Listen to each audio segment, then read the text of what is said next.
دوستوں ان دنوں پاکستان میں ایک ترکش ٹی وی سیریل کے بہت چرچے ہیں، جسے دیکھیں اس ٹی وی سیریل کی باتیں کر رہا ہے۔ دوستوں کیا آپ جانتے ہیں کہ اس ٹی وی سیریل میں دکھائے جانے والے کریکٹر ارطغرل غازی حقیقت میں کون تھے اور انہوں نے کون کون سی جنگیں لڑی؟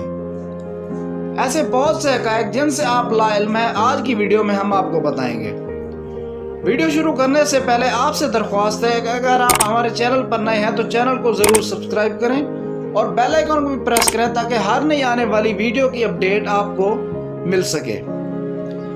دوستوں منگول فوج کے حملوں اور ظلم و جبر کی وجہ سے جب کئی قبیلوں نے دوسرے ممالک میں ہجرت کی تو انہی میں ایک کائی قبیلہ بھی شامل تھا۔ کائی قبیلے کا شمار اس وقت کے بڑے قبیلوں میں ہوتا تھا۔ کائی قبیلے کے جوانوں کی تعداد 2000 پر مشتمل تھی۔ کائی قبیلے کے سردار سلیمان شاہ تھے۔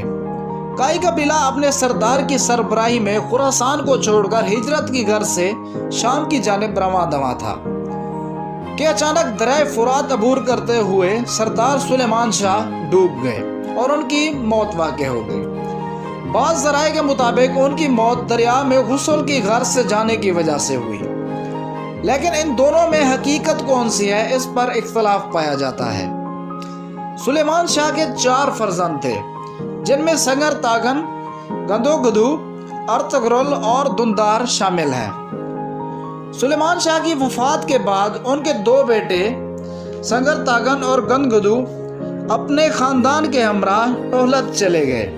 باقی بچ جانے والے قبیلے کے لوگوں نے ارطغرل کو اپنی بہادری کی وجہ سے سردار چن لیا۔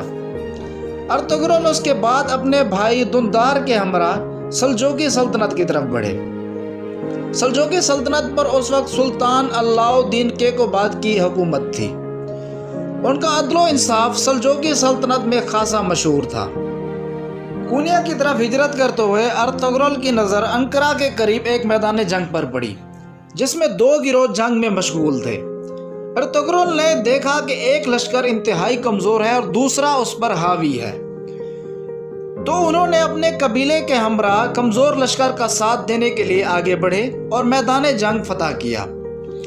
بعد میں پتہ چلا کہ کمزور لشکر سلطان علاء الدین کا تھا، اور جب سلطان نے آپ کی بہادری کا قصہ سنا تو اس سے بہت خوش ہوئے اور آپ کے قبیلے کو انقرہ کے قریب ایک پہاڑی علاقہ دے دیا، جہاں پر بعد میں کائی قبیلہ آباد ہو گیا۔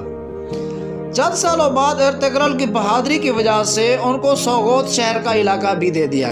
پھر کچھ عرصے بعد ینی شہر اور بروسا کے درمیان جنگ میں ارطغرل نے سلطان کے نائب کی حیثیت سے شرکت کی اور اس جنگ میں منگولی اور بازنطینیہ کی فوج کو شکست دی، جس کی خوشی میں فتح کردہ علاقوں کو بھی ارطغرل کو دے دیا گیا اور پھر جاگیر کا نام سلطانونی رکھ دیا۔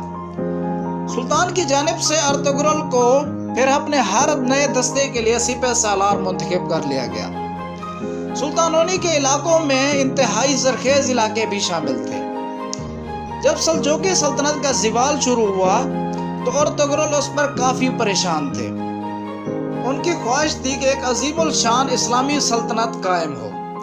ان کے خواب کو ان کے بیٹے نے حقیقت کا رنگ دیا اور ایک عظیم الشان سلطنت عثمانیہ کی بنیاد رکھی، جو کہ ایک طویل صدیوں تک قائم رہی۔ ارطغرل غازی ساری عمر سلجوقی سلطنت کے وفادار رہے۔ سلجوقی سلطنت دولت عباسیہ کے خاتمے کے بعد عالم اسلام کو ایک مرکز پر جمع کرنے والی آخری سلطنت تھی۔ دوستو بات کرتے ہیں ارطغرل کے نام کے مطلب کی۔ ارطغرل ترکی زبان کا لفظ ہے اور یہ 2 لفظوں ار اور طغرل سے مل کر بنا ہے۔ ار کے معنی سپاہی یا ہیرو کے ہیں اور طغرل کے معنی عقاب کے ہیں، جو کہ ایک مضبوط شکاری پرندے کے طور پر بھی مشہور ہے۔ ارطغرل غازی 1 جنوری 1198 عیسوی کو پیدا ہوئے۔ ان کی اہلیہ کا نام حلیمہ خاتون تھا۔ ان کی والدہ کا نام ہائمہ خاتون تھا۔ ارطغرل کا انتقال 1281 عیسوی میں 83 سال کی عمر میں ہوا۔ بعض ذرائع کے مطابق ان کا انتقال 1288 عیسوی میں ہوا۔ ان کا انتقال سوغوت شہر میں ہوا۔ سوغوت شہر ترکی کے علاقے مرمرہ میں واقع ہے، جو کہ بلیچیک صوبے کا ایک ضلع ہے۔ ارطغرل کے مقبرے کی تعمیر ان کے فرزند عثمان نے کروائی، جو کہ 13ویں صدی عیسوی میں تعمیر کیا گیا۔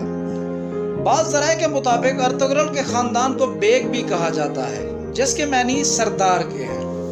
اسلام کی سربلندی کی خاطر ارطغرل اور دیگر عثمانی سلاطین کی مجاہدانہ سرگرمیوں کی وجہ سے ان کے ناموں کے ساتھ اکثر غازی کا لقب لگایا جاتا ہے۔ ارطغرل غازی کے کچھ مشہور قول تھے جو میں آپ کے ساتھ شیئر کر رہا ہوں۔ ہمارے اسلاف کی داستانیں بچوں کو سنانے کے لیے نہیں بلکہ مردوں کو جگانے کے لیے سنائی جاتی ہیں۔ کامیابی کے سفر پر وہی آگے چلتے ہیں جن کے خواب بڑے ہوتے ہیں۔